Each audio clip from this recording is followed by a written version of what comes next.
to forge the narrative. Hey everybody, welcome to Forge the Narrative. My name is Paul, your host. I'm joined tonight by Adam Camilleri. Hello. It's a brand new day dawning on the world of 40k this morning. And in fact, the world. We are the Lost Souls podcast. We are recording after the preview. This is, we've had some time to kind of have it sink into us. This was a big Warhammer 40,000 preview we got from Games Workshop today. Biggest one we've had in quite a while, by my estimation. Like, that's possibly the biggest one we've had since the release of the last edition. I mean, because that's what we got. We got a new edition announced. Well, it was all Warhammer 40k. I mean, that's the other previews we have had other things sprinkled in with it, but this was all Warhammer 40,000 all day, all the time. Before we get in on that, though, I want to talk to you guys about a buddy of mine who has just opened up his web store. He has a game store. He's in Tennessee, but he's moved some of his business online because of, what's all happening in the world right now. He's been in an area necessity particularly affected. And the website is grandadventurecomics.com. I'm going to put a link in the show notes, but that's grandadventurescomics.com. The guy that runs this is, he's my man. It's like we travel around. He's one of the folks that travels around with me. We go to conventions. We go to places that, we hang out outside of Warhammer stuff. He's just a real good guy, stand-up member of the community. One of the brains behind the ATC tournament here in the United States. Check out his shop. Even if you can, you're planning on stick with your normal shops. Support your local game store, support your online store, support our sponsors. That's very important. But if you're getting two things and you can get one thing from this place, please do. It means a lot to me. I know it would mean certainly a lot to him. And thanks for giving it a go and checking out his site. And I'd like to put in the caveat, if, with things hopefully starting to calm down in the next month or two, it's going to be really important for people to get out there and start putting some money into their local stores.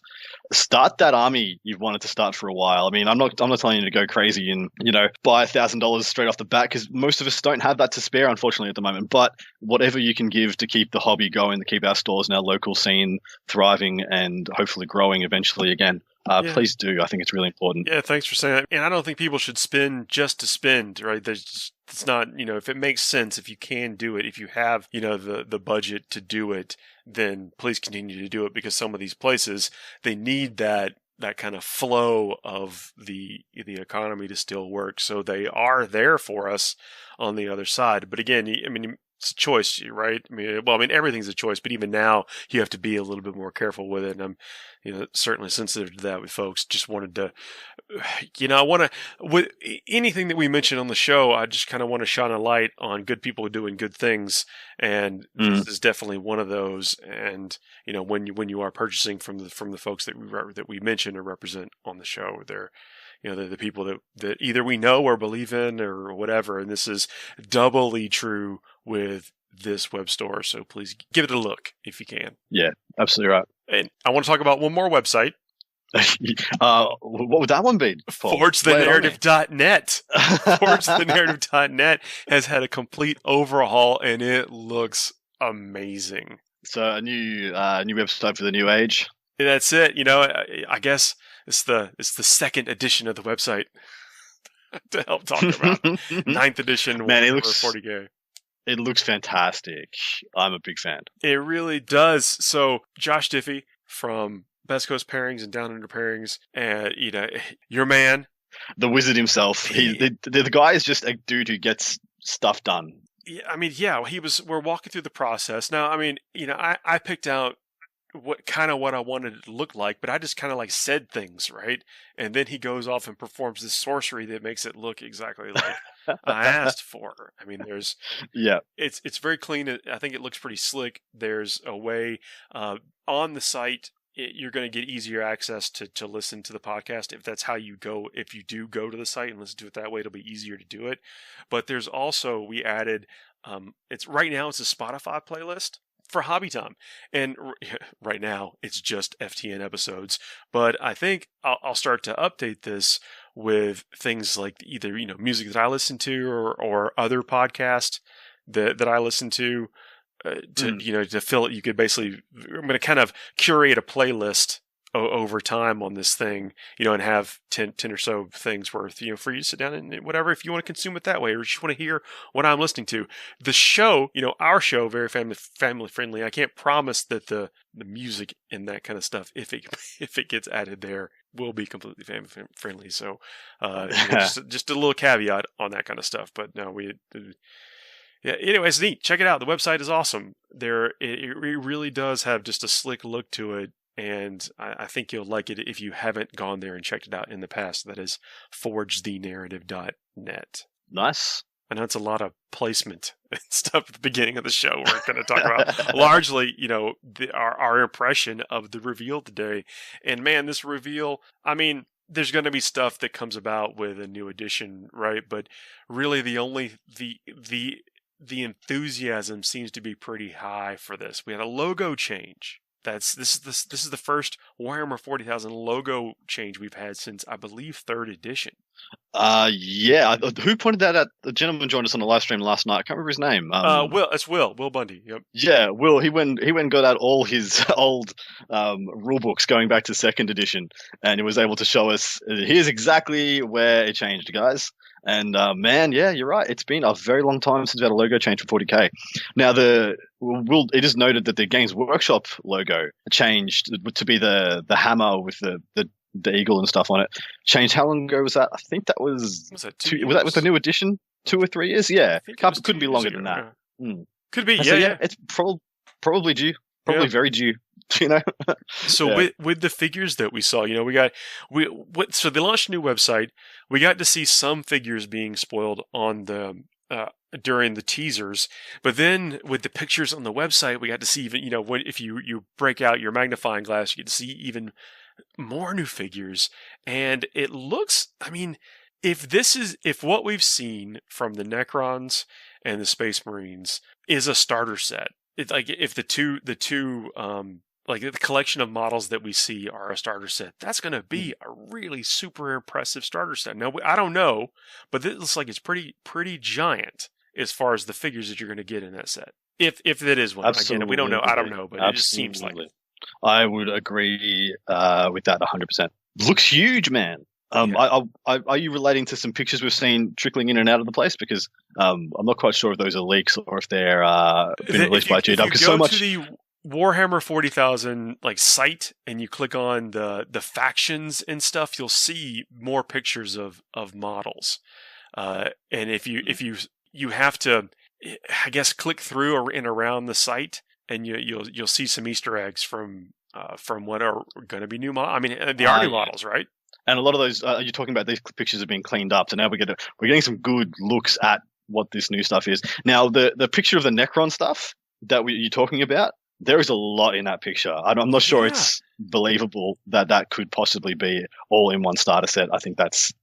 Yeah, I wish that was true. You're probably right. I mean, again, I'm being optimistic and a little bit of wishful thinking. I said, but if I don't know it is, and I don't know that it is. But there's a lot of things there. I did not expect. Now, we have often, it's even been a topic of things that we've brought up recently about how just kind of sparse the Necron and Death Guard line is. And well, yeah, so between Necrons and Thousand Suns, those are the two armies with the least amount of models in their range. So, yeah, them getting new stuff, I think, can never be a bad thing. And not just a little bit of stuff, a lot of stuff. A legit amount of stuff. Yeah. I mean, that's pretty impressive. I mean, I guess maybe setting them up to be the new big bad guys. And we heard about a line, of novels coming out that are going into this, advancing the story, going into this next age. And I think that the title of that is Avenging Sun. It's got Gilliman on the title. And yeah, who would have thought they would start this with a story about Ultramarines? Hold the phone, be still my beating heart. I did not see this coming, Paul. I'm shocked. Yeah, and for those of us that our loyalties lie with other chapters, you do get tired of it. Yes, I get it. Yes, you Blue Armor, you're awesome. Yes, everyone loves you. And but that title, Avenging Sun, what's going on? Is does something happen to the Emperor? I don't know that we know. Well, so Gilliman's been called the Avenging Sun for a long time, hasn't he? Actually, someone in the chat can probably, or in the in the comments can probably correct me if where I'm going to get this wrong. But I believe he's been called Avenging Sun for, was it during the Scouring or was it after the Horus Heresy when he was rebuilding? Essentially, he took a seat on the council. That's my recollection. That could be wrong. I'm sure somebody will set me right there. But yeah, he's been called Avenging Sun for a while still. Yeah. I just know I've heard that moniker a long time before this novel. Okay. Well, fair enough. Maybe again, I'm just thinking that I don't know if there's anything that's so sacred anymore that it can't be touched. I think that they're willing to kind of mix it up, and again, the new models. Greatly looking forward to them. Close combat intercessors. Yes, I'm a fan. I think the models look incredible. I think it was only a matter of time before they did this. I will echo what happened in the chat on the Twitch live stream. Where are the jump packs? These boys are doing no good to me if they're walking across the table. Do you need jump packs when you have an impulsor? I was about to say, probably not, but I want them. Yeah. Well, I mean, we may see them. Who knows? I do think these guys are, when you add in Shock Assault, what are we going to be swinging? 5 attacks a piece off of? 5 each, yeah. 6 on the Sarge. Is that what we're going to get with these guys? That sounds pretty good. So it sounds like it sounds unnecessary to me. It sounds like they're going to be Blood Angels real quick, is what I'm thinking. That's cannot wait. All right, so one of the benefits, though, or one of the things they did during this hour, what was an hour and a half long preview or whatever, is give us 9 things we needed to know about this edition. Yeah, man, and some of them are very, very exciting. So I've actually written these down. I've got them ready for us to roll. If you want to take them from the top, or you want to hit my highlights or your highlights? Let's just go down one at a time. Yeah. First one, refined rules. I'm assuming that means that some of the stuff is less clunky. There are some. I've said this before, but I want the morale phase to be overhauled. I think it's an irrelevant phase in the game, and I want it to mean something again. On top of that, maybe they've done some things like cleaned up some of the negative mechanics. People got some feel badsy moments with the wrapping and not being able to wrap and things like that. Wrapping and heroic intervention has always been, it's a cool rule. But it's there's basically a little bit clunky. Also, kind of creates feel bad sometimes. Yeah, it's really kind of awkward when you're trying to figure out, can I do this? Can I do that? If he's got a jump pack, does he get to jump over models when he heroic intervenes? Can he do this? Especially when you change that to heroic intervening 6 inches instead of whatnot. And so I would like, that's another one, a good point that I would like to see that cleaned up as well. What else? I mean. A lot of people have been talking about the possibility of alternating activations. I'm not quite sure how I feel about that. Well, I mean, we're by the way, we're speculating and wish listing at this point. We're not talking about anything that is a definite. I think we're just talking about what does the overhaul of a rule mean, or of the rules mean. And it was I got to spend some time talking with one of the lead designers during the 8th edition, and he basically he said, look, it wasn't like an instance of, well, once we started trimming the rules down, that we had some directive to get to a certain amount of pages. It wasn't like, well, I can name that tune in 10 pages. Well, I could do it in 7. That's not. It was never it. They just wanted it to be clear and concise, and have a lot of the complexity of the game come from the codexes. So I think that we can probably expect the next version of that. Is what I want to see, and this is something I've been pushing for forever, is the word that the move needs to be capital M. When we're talking about the rules mechanic, it needs to have a capital letter. And attack more consistency. Needs a capital letter attack. Yeah. So that there is when you see that with that capital letter, that it exactly how it behaves and how it interacts. And I think that could be the next phase in refinement of the rules. Yeah, very true. Because there are so many, I don't know, there's too much open to interpretation. I think there's a lot of times, and I've been in far too many arguments with players. It's a bit harsh to say arguments. So many rules discussions across the game table during a pivotal time of the game, where someone thinks and legitimately thinks something is a different way than it is. Now, admittedly, this did happen a lot earlier in the piece before all the FAQs started rolling out and GW started having an active hand in rewriting some of these things. documented rule set right now, and it's great. I mean, it's a a bit of a blessing and a curse. You have to have all that information available to you to have the tightest game possible, but it is at least accessible. And dude, it's clunky. You need so many. You need a absolute encyclopedia of documents to play a game now. And hopefully that's the biggest thing that changes in this next edition. The rules stay as like one document, and they continue for a whole couple of years as one document. Maybe codex is changing or supplements being inserted in and out, but constantly needing a chapter approved, 3 or 4 FAQs, a designer's notes, a specialist, a vigilus, a blaze, a psychic awakening, and a codex to play one army, and then a rulebook. Like, let's not do that again. And they told us they weren't going to do that again to us. They told us after 7th edition they weren't going to do that to it, and unfortunately, it actually got a little bit worse. So hopefully, that is something that they address. Well, I mean, one of the things they just came right out of the gate said you're still going to be able to use the codexes that exist now. So everything that's a book and playable now will be functional in some way in the new design. Mm. So I don't know if that means that all the FAQs are the same, though. It could, it might just be the codexes, and then they function in a different way in the different rule set, and you don't need those FAQs anymore.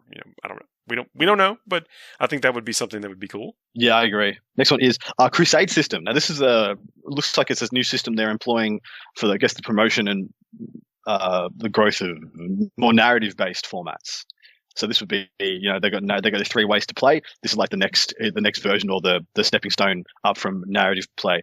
But it sounds exciting because they're talking about game tracking. They're talking about, like, as your army grows and as you play more games, you get like battlefield experience and you gain battle honors and injuries or whatnot. So I'm guessing this is persistent stuff with your army, and I think this is something that has always kind of sounded good, right? Like we've wanted to do this, but there hasn't been an easy way to track it. And maybe this is something in that app that we're going to talk about a little bit. But yeah, well, that was my first assumption, because one of the things I said about the app was that you're going to be able to build army lists in it, and so you could lock your army list into like a certain format, like a Crusade format army list, and then when you track games and whatnot, and you put in, did you win or you lose, who died, who didn't. Yeah, you could get to level these guys up, or they gain experience or something. But yeah, it sounds like an incredible thing. Well, I think when you pair this with, I mean, I know I'm jumping ahead in our list, but when you pair it with the fact that the size of the game might be smaller, like you actually might be able, what do people insert in every single comment string? Never let this distract you from the fact that 10 years ago, an elite group of soldiers were imprisoned for a crime that it basically goes on to talk about it's the A team, right? Yeah. Which we can kind of do that, get that feel in Kill Team, but it's still different. Maybe with the smaller games, you can collect a small force of something and then jump into this like narrative play with it and have persistent. There used to be back in the day 40k in 40 minutes. People playing it's built for people to play in their lunch hour. You can have that kind of experience. Maybe. Yeah, maybe. But I think that's one of the things they have that I'm most excited about, especially for the diversity of the game. Next one was they just pretty much said we're just going to get a base increase in command points available. Yeah. An increase maybe because it's everyone, like if you have a battle forged army, whatever that means, then you get X command points. And you don't have to be in a certain detachment or whatever, or you won't need to go out and get the Loyal 32, the Rusty 17, or whatever. I think this, if I had to make an assumption, I think this would be a response to the command point system being an uneven mechanic, army to army. Yeah. Like orcs live and die by their command points. Tau couldn't give a stuff. As long as they've got like 4 or 5 available to them, that's all they'll ever need. Yeah. But Orcs, GSC, like Imperial Guard to some degree, these are the armies that if they don't have command points, their army just doesn't function at the same level as others. There's a weird mix here. So you've got, first you have to be able to generate the command points. Your army, if you're playing a mono faction, you just have to be able to effectively field a devil battalion or something like that, and not necessarily every army can really do that and still plan to compete on the base of their models. And then you've got to have good stratagems. So you have to have both. You have to have a book of worthwhile stratagems to use. Now, I would say with Psychic and Awakening, I can say with some confidence that up until this point, I can't speak for future stuff, and now that we've seen essentially what Harlequins and Deathwatch and things have got, every army has a handful of stratagems at a minimum that are worthwhile and are actually pretty ferociously good. Looking at some of the new Harlequin combinations, God, there's so much meat on the bone now, where there wasn't before. So, but yeah, I am of the opinion that if they equal out and if they turn command points into an equal system where everyone essentially starts with the same amount. Yeah, if you're mono faction, you start with 10 command points. I mean, I don't know what the number is, but as long as we're all starting with the same, that's. I think that's all. And then you can make your tactical choices. You're starting with a resource. You're not earning one, or turning it on throughout the game or whatnot. So I'm a big manipulating fan. the system to get the resource. That's really, I think that's yes. But look, I'm guilty of it too, man. Like I'm not. Please understand what I said is no judgment. It is zero judgment on what is, but that's not the way that everybody wants to play. It's not as satisfying as if like. I mean, I could easily see it. Like, I just want to play knights. I don't want to play knights and a few guard chumps. I'd love to play Chaos Space Marines, but I don't want to dip into just the cultist, and I don't want to feel like I'm somehow hamstrung if I don't pick Alpha Legion and take 60 cultist. Damn straight. You know what I mean? So I always thought that soup was never incentivized. You were never incentivized to take soup, but there was never any reason not to. You were never like, well, I could take this, or I could just take this obviously better option in every way for no downsides. But now there is going to be a downside. You're going to have to give something up. And I think just starting from that more purist standpoint, I don't get me wrong, I think soup is still going to be the better way to go for the vast majority of people, but it's going to reward people and it's going to incentivize the people who like playing their mono factions. Yeah. Like I want to play mono Imperial Guard. I want to play mono Dark Angels. I want to play all these other things, but there was just no freaking reason to. Like Imperial Guard gets so much better when you add in a Knight or a Space Marines or whatever. So there was really no reason not to do those things. Yeah, and if the juice is worth the squeeze, to where I want access to those other abilities, and I have to sacrifice some of my starting CP to do it, that's probably a fairer way to go about doing it. That's probably, again, we don't know what the system's going to be. This again, we're talking off the same information that everyone else has, but it seems like it might. It's a different way to go about it. That's what they talk about, flipping the script, kind of, and I can get behind it if it works in this way that we kind of understand. Yeah, me too. I like everything I'm seeing from that point of view. The next one, this is my favorite one. Tanks shoot in combat. Like, are you kidding? Yes, I am so keen for this. I have 13 Lehman Russes, and I'm gonna use all of them. That is the worst. When you got your Lehmans, and they're just they are cool. They're cool tanks. They got good rules, but then it's like, oh, sorry, I just touched you. And yeah, touched you. See you, mate. Oh, yep. This Nurgling that you wouldn't have yawned at before. Yeah, you would have driven past it's any day of the week. You wouldn't have even noticed it was there. It can't fit through the holes in your tank. It's not strong enough to break through the armor. So why do you care? You shouldn't. And I think that's what they're reflecting here. Yeah. You shouldn't care. But I'm hoping there is a differentiation here of rules. Like I'm hoping like there is like if you're in combat with a knight, maybe you can't shoot your tank, or like a monster of some kind, something big enough to terrify the crap out of the guys inside. Maybe there is a point here, but maybe there's not. Maybe you just, if your tank's in combat, you still get to shoot it. Yeah, if my tank is being attacked by something vicious, I'm pulling the trigger. I'm pulling the cord on whatever the gun is. You're more inclined to shoot. Like, yeah, it's so true. Actually, you're much like if you're getting attacked by a mouse or a bear. Are you going to use your shotgun? Which are you more likely to use your shotgun or not use your shotgun? Like, Yeah. The bear, of course. It seems to indicate, and look, we are truly picking apart the words.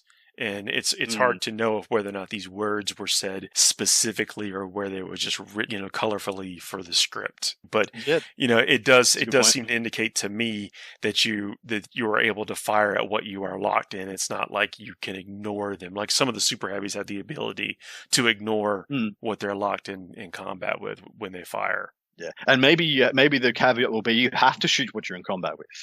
Like, so you can't just be like, oh, I'm wrapped by Nurglings. Well, I'm just going to keep shooting at that prime target across the board.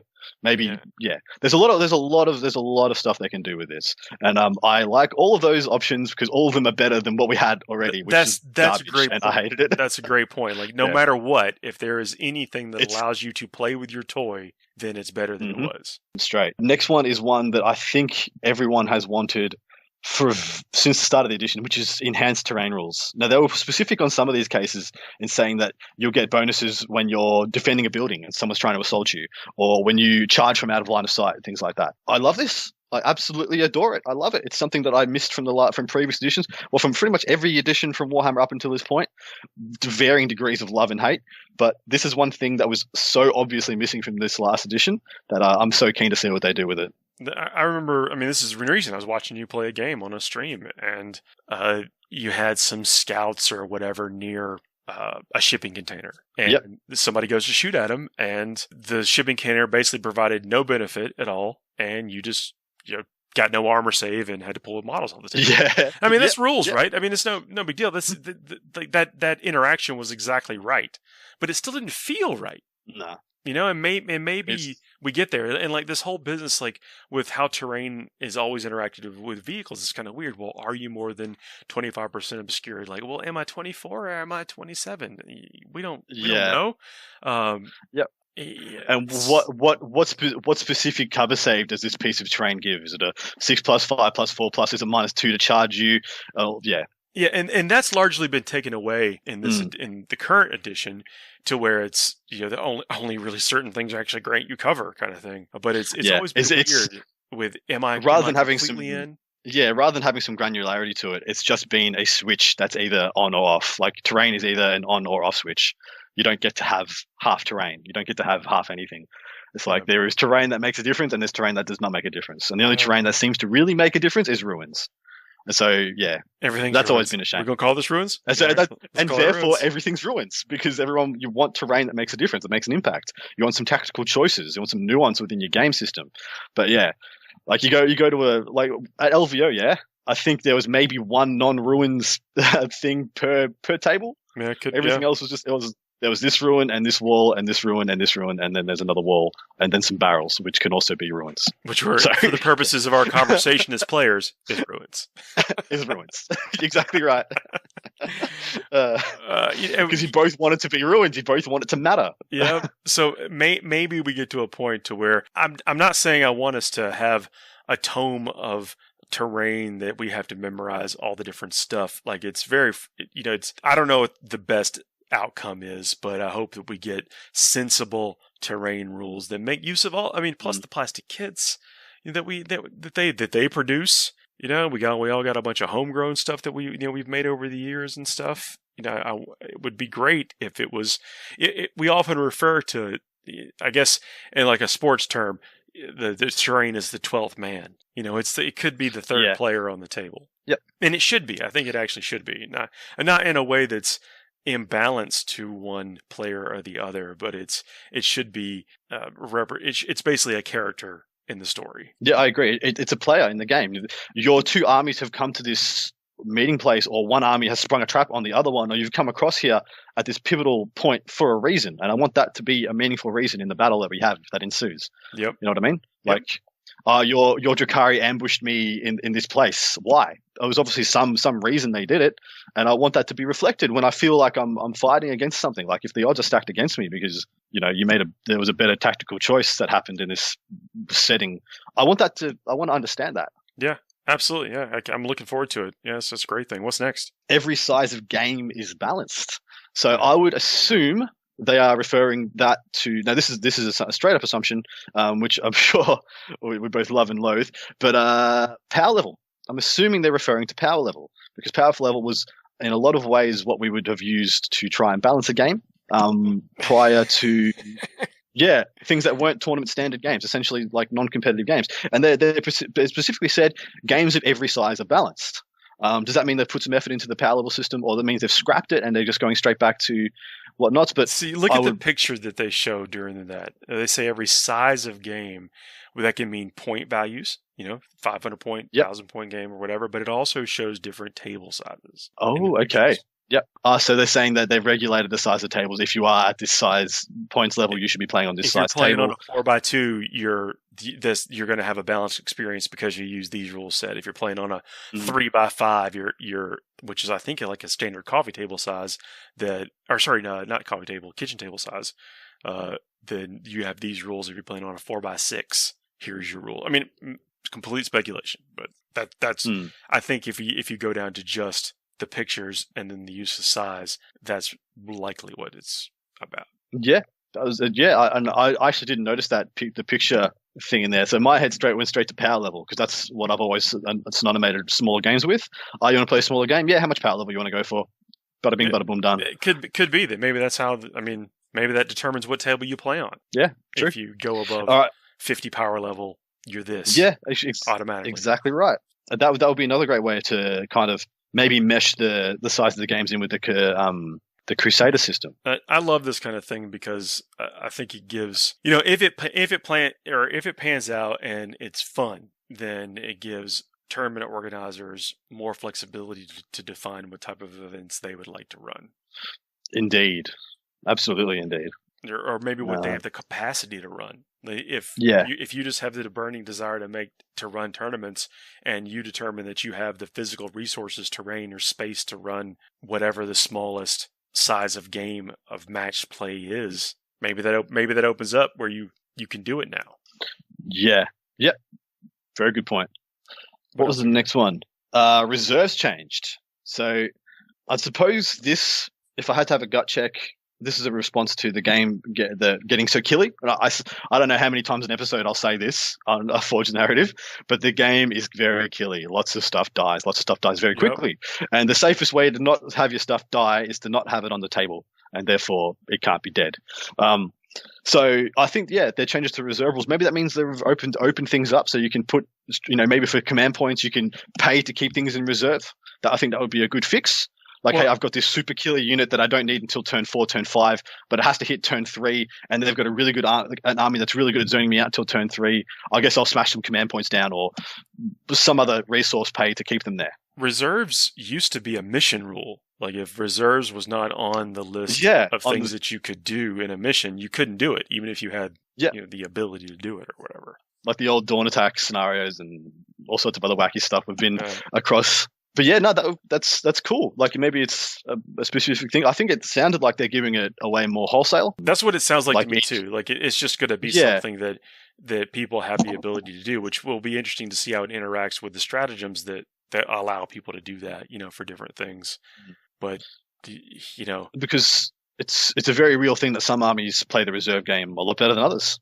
Yeah, but this is an interesting thing because that's one of the levers that we've seen change a lot.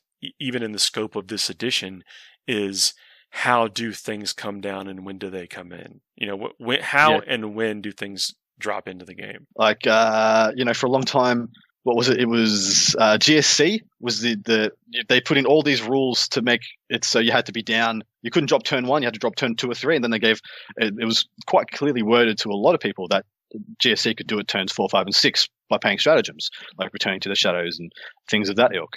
So I'm quietly pretty damn keen to see what they do with this because I think it's an exciting change for the game, and it could open up games that have a lot more longevity, like where the later turns of the game you feel like they actually matter. Because I don't know about you, Paul, but I wouldn't want to speak for you, but I know from playing against Blood Angels players, a lot of the time they'll say my game's decided by turn 3 pretty much every game because either my reserves come down and our Wings of Fire, my smash characters hit, or they don't. Yeah, you're in the cleanup phase the last couple turns of the game. Yeah, if you hope to be anyway. But that would open up a lot of exciting stuff for the game to have like turns 4, 5, and 6 become like the win or lose turns that they used to be in like days of old when we only had like Eternal War missions and say like it was just are you on the objectives at the end of the game? Tick this box, yes or no. Well, but I do like how much more dynamic things are for us now. I would love to see it be in that risk versus reward situation to where, we play games with largely using progressive objectives. So to be on, to score them, you have to be on the table and doing it. And I absolutely prefer the progressive element, but I like one of the most favorite, and I think the most enjoyable parts of the game for me is the little tactical choices when the chips are down and neither player has much left. Well, that's what I mean. Like if you could roll in, we're just on Lehman's a second ago. If you can make a choice to roll in your Lehman's turn 2 or turn 3, even if it's from your table edge, you might make that call. You might be sacrificing some stuff on the front end because of the way the game is played right now. But maybe you think you can make it up in the back end, and maybe that's the kind of choices you get to make, and that's a neat option to have. Very true. All right. Next one was big guns. Essentially, I read this and I wrote this out as big guns hurt hordes more. I don't know about more. I think what I'm getting from this is that see this again. We're picking them up, hanging on the actual words where it says the big guns get maximum hits. That could just mean that anything that's a D6 roll just hits 6 based on the model size, the unit size. If you're over 20 models. It's 6 hits. Well, because you remember, like a battle cannon had one shot that could, with its template, strength 8, AP 3, could hit one guy or it could hit 10 guys. But it was never 1 to 6. You know what I mean? Yeah. And it was never 1 to 6 shots. And so it's always been a kind of an uneven mechanic because a D6 is so much more limiting than a template was, because a template is only limited by the amount of models the opponent has and the positioning of it. Like it's.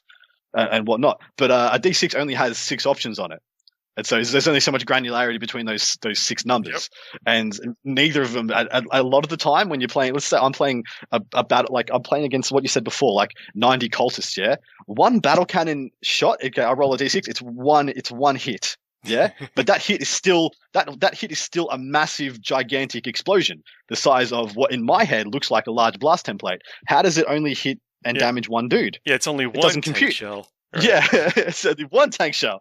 I'm only firing, like, we don't fire explosive rounds anymore. You got to remove your disbelief. Like a demolisher cannon, this thing that's meant to to actually just drop kick castles off the side of off the side of a planet, is essentially firing like solid shot.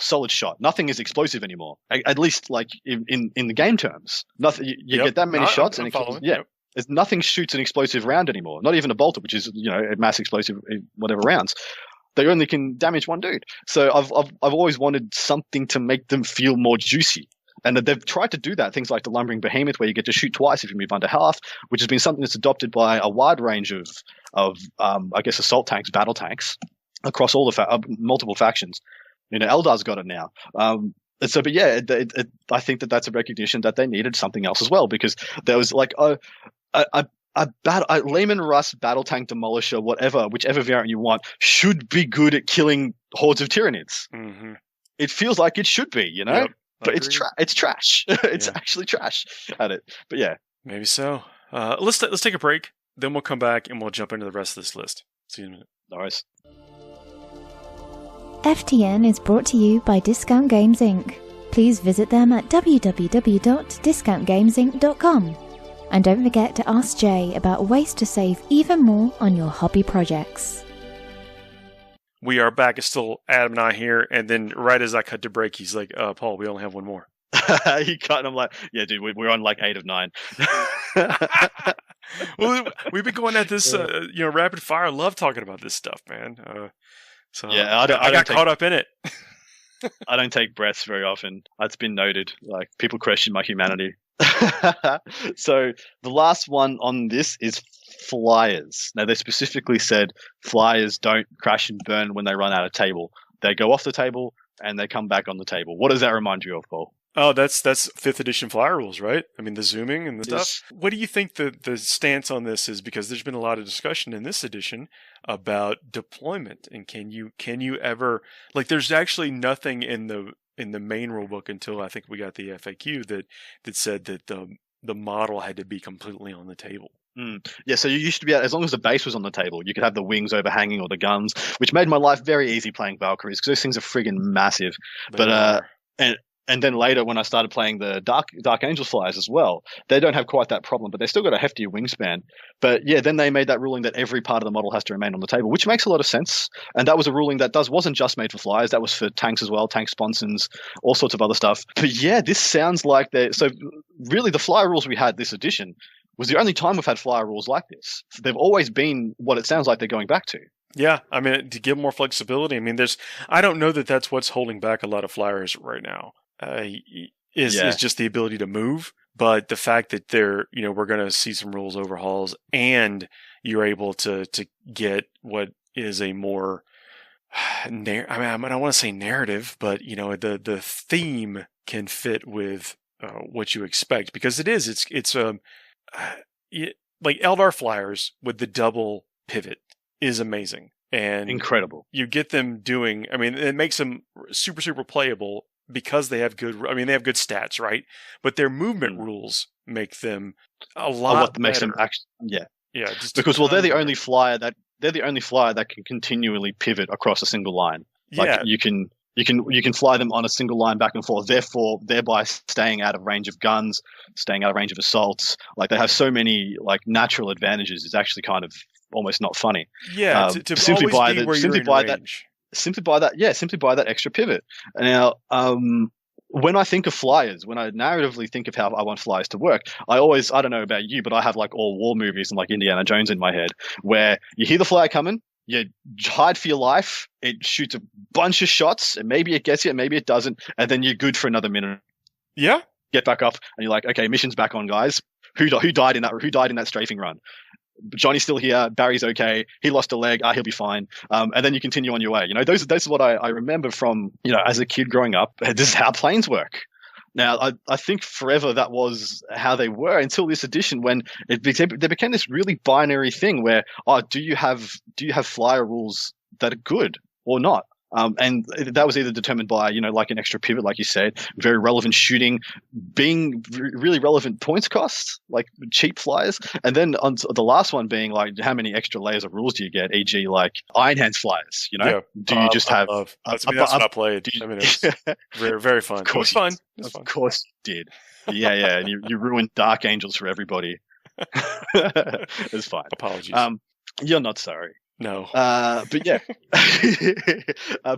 Like there was a lot of things that were just like, flyers just aren't good for me because, well, okay, Orc flyers, yeah.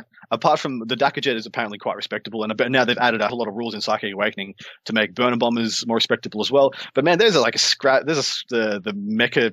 I don't even know the bloody name of the damn thing. It has 7 different profiles, or 7 different things you could build out of that kit. Yeah. And you never see all of them. Well, the only one I ever actually saw before Psychic Awakening was the Dakka Jet, and that was like twice. Yeah. But now Burner Bombers are apparently quite good. But that's what I mean. Like they're toughness 6 with a 4-up save. Why would you take those? And the same thing with the Croissant, the Death Croissant. If the Doom Scythe didn't have a crazy, really thematically awesome stratagem, are they worth taking? Probably not. But I like that. I mean, we're talking about functionality of the flyer or whatever. But yeah, I think you can get tactical with it. I mean, with things that, if it's about to die, you want to come out on, you want to be on one side of the board, and then maybe a turn later be on the other side of the board. I think this is we're going to get options like that, which we just talked about the Eldar flyer being able to get exactly where you want it. Maybe you can kind of fake that, even if it's an every other turn kind of thing with the other flyers. Yeah, very true. Those are the 9 things that they wanted to point out to us. Yeah, so that was the extent of them at this time. Now, I think there's a lot more than this going on, but I think this is just wetting our whistle, so to speak, because I fully expect the rules changes to be a lot more significant. Yeah, I think a lot of the ticky-tack stuff that we currently employ in a lot of our games, or and I don't want to say like gaming at a higher level, when you are being hyper competitive, or trying to squeeze every little bit of value out of your moves, I think that stuff's going to be a little bit harder to do. Agreed. I mean, which is fine. I mean, or at least doing it's fine. I think the way I phrased it may have seemed like it was like a negative thing, but there's like the movement phase is an incredibly critical part of this game because you can do so much. You can really weaponize it. The movement phase. And 100%. Yeah, And sometimes that just creates these weird, awkward situations, and I think some of that awkwardness is going to be peeled out of there. they've been trying for a long time to make flyers work like they should. And what I mean by that is we used to use flyers to zone off people, like to actually create like a flying barrier you couldn't move through, charge through, do anything through. I'm immune to your charging, but you also do not have the physical inches to get where someplace that you'd like to be that I don't want you to be. And at the same time, you can hit me with flamers. I'm sorry, what? So I'm close enough for you to hit me with a flamer, but I can't charge you and hit you with my sword. I can't at so many levels it didn't make sense, At so many levels it was just non-intuitive. And I think for a long time they've been trying to get flyers right, and maybe they're just going to go back to the drawing board and be like, "Hey, let's just revert back to type, back to where it was in bygone ages, see how that sits, and then we'll revisit it and tweak it as we go." Because I don't think flyers were working particularly well. They never feel like flyers. They felt like a skim. It felt like a land speeder to me. They all just felt like land speeders. Yeah, I mean that's fair. I think that you were kind of hampered with the types of flyers that you were playing because of the models themselves. Yeah, that's a good point. Yeah, and maybe because right now, look, man, I love Valkyries. I love Vendettas. Me too. But there is no reason to take them. No. No. I mean, there's basic reasons not to take the Vendetta. There's so many. I've currently got the Scions code, the Psychic Awakening next to my toilet. And I was reading up on the Scion stuff, and man, they are trying so hard to make you want to take a Valkyrie, and you still don't need. There's still no reason to take a Valkyrie. Yeah. Like they gave you so many stratagems, so many ways and means of getting buffs from it, and just like, nah, bruh, I'll just take more Scions. You know? I mean, I legitimately love the feel of them, like the way the models look.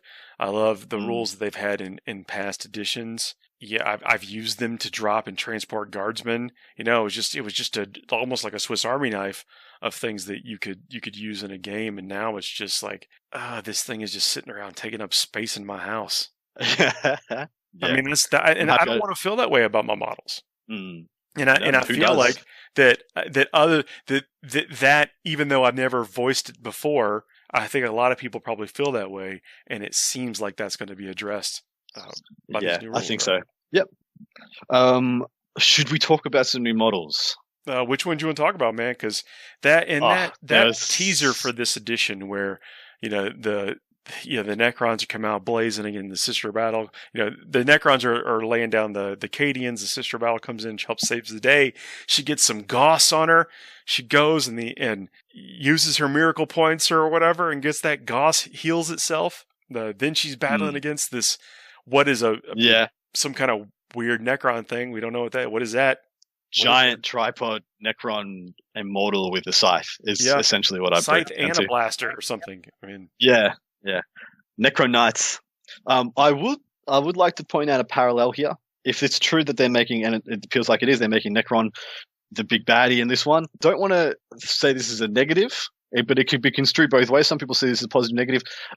It's very in line with what Age of Sigmar did in this last edition, where they had Nagash, essentially the undead, become the big bad guy straight after Chaos was the big bad guy. You think which is exactly what we just had. The 40k writers are copying the homework of the Sigmar writers or anything?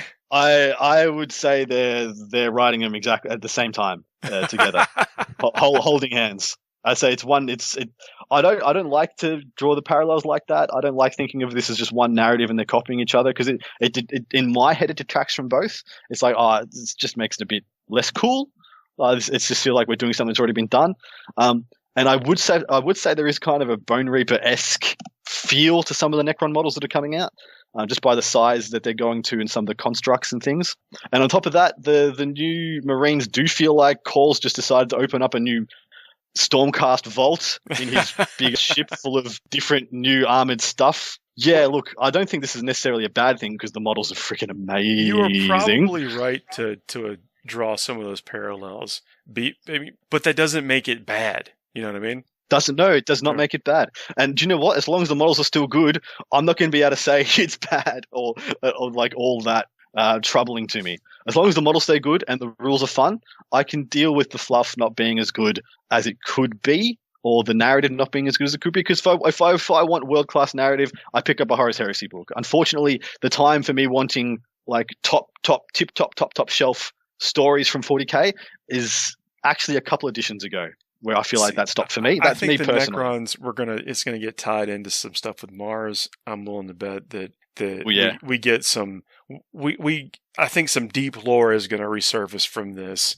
and to be tied in, I think it's going to be real satisfying. I think that more importantly, the Necron players are getting like I've been just lit up today with excited Necron players. I agree. I 100% am very, very, very happy Necrons are getting some love.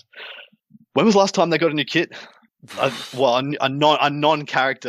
non-character new kit. Sorry, that wasn't like a Cryptek with a new cape, because that's what they got last time. Yeah, I don't even think they got new models in their Codex release this time. No, they didn't. No. Unless it was the guy with the canoptic cape.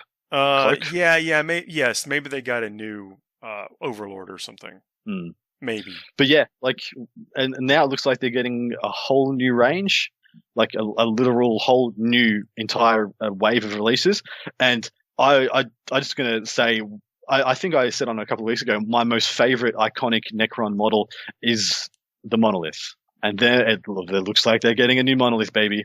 And my God, does it look spectacular? Yeah, this the stuff that we've seen looks really amazing. There's such, character and what the Necrons look. I mean, you've got now this is part of their charm, right? Like you got a bunch of warriors and they look a certain way, and the new warriors don't look that much different. I mean, we're getting some weapon options for them, and it's going to be neat to see if are those weapon options squad upgrades, or do you have to have all of one or all of the other, and there's no mixing?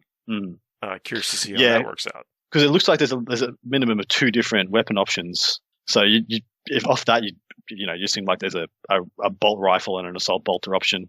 Ergo, what they did with Primaris Marines, which makes sense. I mean, Necron Warriors deserve some options too. Come on, we can all get behind that, I think. Yeah. I mean, the only question for me is can you mix it in the squad? Can you have? Is there like a heavy weapon type option or whatever? For this is one guy. Do you have a las Plaz option for the Necron Warriors now? Who knows? But just you're going to have multiple kits to choose from. Seemingly probably a lot of different ways to build the army, and that's just Necron players that everyone I've spoken with today has just been overjoyed and really anxious to play with this stuff. Well, it's not something they've ever had. There's never been a depth of customization to them. It's okay, the only real options you had was were you going to Tesla or Gorse on your Immortals, and where you going Sword and Board or War Scythe on your Lich Guard. Yeah. And whatever the Triarch Praetorians get, I have no idea what they get, because I haven't seen them on the board. It's I don't know if I've ever seen them on the board, actually, if I ever played against them. But yeah, Lich Guard is sick, by the way. Still good models. All right. No, they are great models. No, this is good times, man. This is We don't have a date. We don't know when the next edition is coming out. We know that there are Psychic Awakening books that we need to still have in our hands, and we don't have them yet. Well, there's 2 to go. We've got War of the Spider and Engine War, yeah? Yeah. So, and I don't know which. So I thought I knew which one of those was coming first. I don't think I know which one of those is coming first anymore. Nope. No idea. Yeah, no idea anymore. We might get them at the same time. Yeah. I wouldn't say the waters have been muddied, but the way they've had to stall out their releases and their content drips during the COVID fun, some things may have not gotten muddled, but put in orders by necessity, if that makes sense. Well, I mean, all of this stuff is in a pipeline, right? And the pipeline has been seriously constricted and constrained by everything that's going on in the world. And I'm sure. I mean, this is not probably the way they wanted to do it, but I'm sure we should all have some of these Psychic Awakening books in our hands right now and be ready for this new stuff. But now, I think we'll even become more aware of how designed they are to work in this new system, because we're going to get it kind of back to back. Yep, that's right. And another thing is there's a lot of speculation about timelines. And so this weekend was supposed to be BAO, wasn't it? It was. Yeah, we were going to commentate. We were going to get out there and do some more Stat Center stuff. Yeah, that's right. The Ocho was going to rise again, but of course, naturally, Rona put paid to that. But over and above that, would this have been the release for that weekend? Is that what we're seeing here? This was the this was the BAO release. I don't know. I don't. Well, I don't think there would have been a preview for that there. I don't. But I also don't know that this would have come in the Adepticon preview. I think if I were a betting man, with everything coming in the summer, I think I'm trying to think of exactly what time we got the last edition. Like what month, the day was it? June or July? I feel like it was July, but I can't say that with much confidence because I've been wrong on many counts before. But I mean, I can't remember either. Yeah, I could look back. Let's just enjoy it quickly. Let's just enjoy the ride. That's it. And with the launch of the new site with the app, there's a lot of speculation on what the app is going to do, but they told us some functionality. They told us you were going to be able to write lists through it, and that just by itself sets me alight with delight. I like that a lot. Yeah, if you buy your codex, you're going to get ability to download it into the app. Yep. So I'm assuming we're going to start getting like a vacuum sealed little codes, like you'd get a CD code with when you buy your video games. Yep. You'll get a CD code to put into your app, and it'll automatically download your codex to your app. So I think that's cool. I always, and I hope I always am, a fan of paper, having a paper copy of my codex. Yeah. Because I love it. I love being able to look through a book. I love the fluff. I love the artwork. I just love having books. And I've got a whole wardrobe full of books I'll probably never need again, but I want to have, and I like owning still. You own them. I'm not one of these. Yeah, I'm not one of these players who regrets buying books. I've never regretted a book purchase from GW, like a codex. The pain point that I think a lot of people have is that because we're in such a heavily documented FAQ'd edition, for good reason, right? I mean, I'd rather them continue to try to press the limit on rules and design, and then if we ever determine that there's an issue that needs some more clarification, that there's an avenue for it to happen, right? So it's good that we have that. But people complain their books easily become out of date, and they don't have a way of having it updated. But if we do go to where you get the book and you can own it, you can have that tactile feel, and then you also get the electronic copy that is then updated if there is ever a need. That sounds pretty good to me. Yeah, me too, mate. So I have a pretty good friend of mine who plays Guard as well, and this is my best example of what can happen to people who buy books, like in this current era. Like he bought the Guard Codex when it came out, and I don't know if anybody remembers what happened to the Guard Codex when it came out, but within 2 weeks the points were changed on numerous units, and the rules for conscripts were essentially rewritten. He felt that was a feel bads interaction. And I don't think he's bought a book since. And I think that is a good, if GW wants to look at what they don't want to have happen, I think that's a good place to start. That feeling that gentleman got when he purchased that book, I think that's what they probably want to avoid with these changes, having the ability. And I know that in a lot of ways, the digital codexes get updated with points changes as they get changed in FAQs and things, which I think stupendous, and I hope is the direction they're going with. The app that you build your army is also easily updated. So that's exactly what I was getting at. Yeah. So yeah, that's my hopes. But I love it. Them putting out an app, I think, is been a long time coming. Yeah. Oh yeah. But it takes development. That's what I've always heard. That it takes development. It's a lean organization as far as who's doing what and that kind of stuff. But I mean, it is a long time coming. I'm glad it finally worked its way in. Well, dude, we're going to have, of course, a lot more to talk about as we see more miniatures, as we see more concrete things about the rules. And, man, this is going to be a fun ride. We're just getting started, dude. This is going to be stupendously crazy, insane, amazing. I mentioned that I would start reading the 5-star reviews that we get where I see them. And this one is probably one of the best that we've ever had. Nice. Who's it by? It's by the guy named, it's like a pseudonym, of course, but here's the review. 5 stars. Good stuff. It's good. It's free. I mean, come on. That encapsulates it quite perfectly. I mean, what's the Papa John's Pizza is over there, and their thing is like it's hot and it's ready or something. Yep. And it's like, and then there's the memes are saying, but is it good? And they're like, it's hot and it's ready. Yeah, They're like, what yeah, else but do does it you taste nice? Well, it's hot and ready. I don't know what else to tell you, mate. Yeah. Thank you, and also thanks to folks who have indulged us on the Star Wars rant that we did a couple of weeks ago. I actually went down better than I thought, so I'm pretty happy about that. But we've got some requests from folks come in to talk about some things, and we will get to them. So things like Raven Guard, things like more Black Templars, Chaos Space Marines. This is going to be fun to talk about, and I know we're going to still deal in the concept of what is now, like what you can be doing now and playing with your stuff now. But all these things that people want to ask about, we'll take this as things as we move forward, as we start to know about what will be. Exactly right. Yeah, well, awesome, man. Well, Adam, thanks a lot for joining me. And yeah, let's talk again real soon. Yeah, no problems, mate. Talk to you soon. Have a good one.